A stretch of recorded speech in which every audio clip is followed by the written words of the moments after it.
28 তারিখ park street থানার কাছে প্রযোজনা সংস্থার অফিসে একেবারে ফিল্মি কায়দায় লুটপাটের ঘটনা ঘটে। আর সেই ঘটনায় ওড়িশার বালেশ্বর থেকে আরো একজনকে গ্রেফতার করেছে পুলিশ। কথা বলবো আমাদের প্রতিনিধি আবির দত্তর সঙ্গে। আবির, কি জানা যাচ্ছে, যাকে গ্রেফতার করা হয়েছে কি অভিযোগ তার বিরুদ্ধে?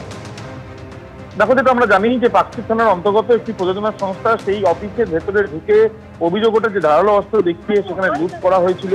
এবং সেই ঘটনার পরিপ্রেক্ষিতে আমরা জানি যে বিভিন্ন সিসিটিভি ক্যামেরার ফুটেজ খতিয়ে দেখে পার্ক স্ট্রিট থানার পুলিশ দুজনকে গ্রেফতার করেছিল এবং তাদের কাছ থেকে প্রথমে 1 লক্ষ টাকার কিছু বেশি টাকা উদ্ধার করা হয়। পরবর্তীকালে 65,000 টাকাও তারা উদ্ধার করে।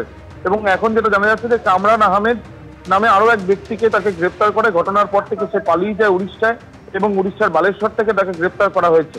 এবং এই যে তাকে গ্রেফতার করা হয়েছে, এই নিয়ে ধৃতের সংখ্যা দাঁড়ালো 3। অর্থাৎ যে শুরুতে একটি টাকা পয়সা কতটা খাওয়া গিয়েছে সেটা নিয়ে একটা ধোঁয়াশা ছিল। কখনো পুলিশ জানতে পারে যে এই সংখ্যাটা 3 লক্ষ টাকা, পরে 7.5 লক্ষ টাকারও ওপরে টাকা খাওয়া গিয়েছিল বা লুট করা হয়েছিল বলে যেটা অভিযোগ ওঠে। সেই পরিপ্রেক্ষিতে এখনো পর্যন্ত যেটা জানা যাচ্ছে যে সম্পূর্ণ টাকা উদ্ধার করার ক্ষেত্রে কারা কারা এই টাকার মুনাফা নিয়েছে বা কারা কারা এই টাকা নিয়ে অন্য জায়গায় সম্পদ দিয়েছে সেই বিষয়টা জানার তারা চেষ্টা চালাচ্ছেন।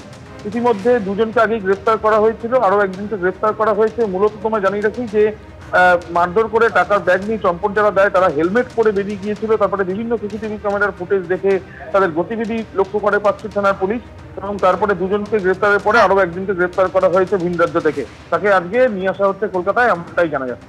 ধন্যবাদ।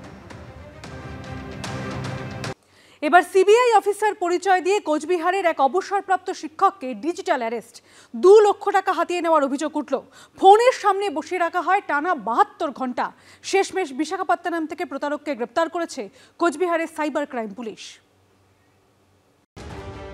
ফেক ডিজিটাল অ্যারেস্টের ফাঁদ। এবার প্রতারণার শিকার হলেন কোচবিহারের এক অবসরপ্রাপ্ত শিক্ষক। প্রায় 1,500 কিলোমিটার দূরে অন্ধ্রপ্রদেশের বিশাখাপত্তনমে বসে এ রাজ্যে জালিয়াতি। তবে শেষ রক্ষা হয়নি প্রতারকের।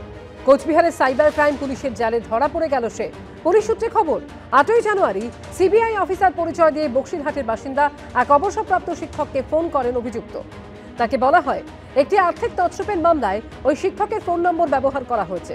ভয় দেখিয়ে আদায় করা হয় 2,05,000 টাকা। প্রায় 72 ঘন্টা ধরে ফোনের সামনে বসিয়ে রাখা হয় অবসরপ্রাপ্ত শিক্ষককে। এরপর 12ই জানুয়ারি বক্সিরহাট থানায় অভিযোগ দায়ের করেন তিনি।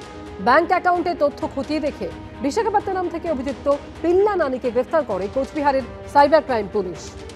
তার থেকে আরও টাকা চাওয়া হয়েছিল এবং 72 ঘন্টা তাকে ফোনের সামনে, মোবাইল ফোনের সামনে বসে থাকতে বাধ্য করা হয় সিবিআই পরিচয় দিয়ে। কিন্তু পরের দিন তিনি ভুল বুঝতে পারেন এবং আর টাকা না দিয়ে তিনি আমাদের পুলিশের দ্বারস্থ হন। যে ইয়েতে অ্যাকাউন্টে ট্রান্সফার হয়েছিল টাকা, সে অ্যাকাউন্টের আমরা ডিটেলস বার করি এবং আনুষঙ্গিক আরও কিছু তথ্য আমরা বার করি। নিয়ে আমাদের সাইবার ক্রাইম থানার অফিসাররা যায় বিশাখাপত্তনম এবং সেখান থেকে আমরা যে এই তছরূপ করেছিল যে এই প্রতারক, সেই পিল্লা নানি 33 বছর বয়স্ক এই ব্যক্তিকে আমরা গ্রেফতার করতে সক্ষম হই। ডিজিটাল অ্যারেস্ট নিয়ে সতর্ক করেছেন প্রধানমন্ত্রী। সচেতনতা বাড়াতে লাগাতার প্রচার চালাচ্ছে প্রশাসন, কিন্তু তার মধ্যেও প্রতারণা চলছে। শুভেন্দু ভট্টাচার্যের রিপোর্ট, এবিপি আনন্দ, কোচবিহার।